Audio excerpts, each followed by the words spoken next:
एक दफ़ा एक अजीम-उल-शान सल्तनत थी। सल्तनत पर बादशाह अकबर की हुक्मरानी थी, जो अपनी दानिशमंदी और इंसाफ की वजह से मशहूर था। उसकी इकलौती बेटी शहजादी माया थी। शहजादी बहुत चंचल और शरारती थी। एक दिन जब वो बाग में तीर चलाना सीख रही थी कि अचानक उसे एक सानिप ने डिस लिया। शहजादी ज़मीन पर गिर गई। उसे तबीब के पास ले गए, मगर सानप बहुत जहरीला था और सल्तनत के किसी भी तबीब के पास इसका इलाज नहीं था।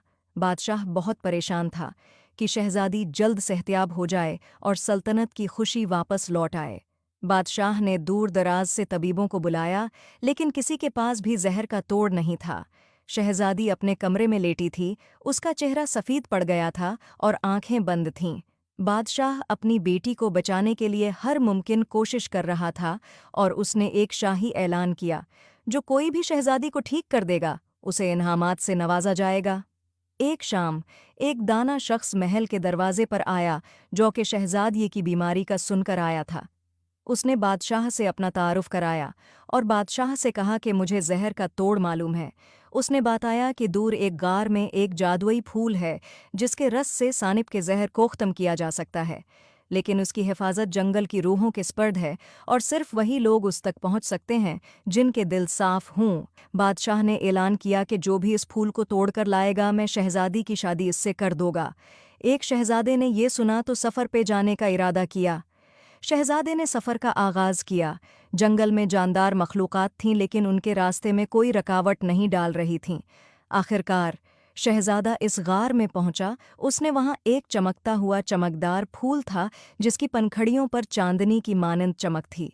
शहजादे ने फूल को नरमी से छुआ। जैसे ही उसने ऐसा किया, उसने एक परी को अपने सामने पाया, जो कि फूल की हिफाजत करती थी। परी ने शहजादे से कहा, फूल हासिल करने के लिए तुम्हें चंद सवालों का जवाब देना होगा। परी ने पूछा, वो क्या चीज़ है जो बगैर पर के उड़ती है, बगैर मन्ना के बोलती है और बगैर पाँव के चलती है? शहजादे ने कहा, हुआ। परी ने कहा, बहुत खूब, तुम फूल ले सकते हो। शहजादे ने परी का शुक्रिया अदा किया। शहजादे ने फूल को एहतियात से तोड़ा, ये यकीनी बनाते हुए कि इसका जादू बरकरार रहे। चमकदार गल के साथ शहजादा जल्दी से महल आया।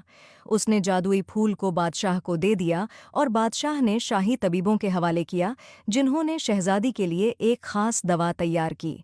जब शहजादी ने ये दवा पी तो उसकी आंखें खुल गईं और वही चमक वापस आ गई जो पहले गायब थी। अबू, उसने आहिस्ता से कहा। उसकी आवाज़ में शुक्रगुजारी और हैरत थी। मैं बेहतर महसूस कर रही हूँ। बादशाह ने खुशी के आंसुओं से अपनी बेटी को गले लगा लिया। सल्तनत ने खुशी मनाई, शहजादी की माजिज़ाती सेहतयाबी का जश्न मनाते हुए। बादशाह ने शहजादे और शहजादी की शादी कर दी। उम्मीद है आपको स्टोरी पसंद आई होगी। Please like and subscribe my YouTube channel.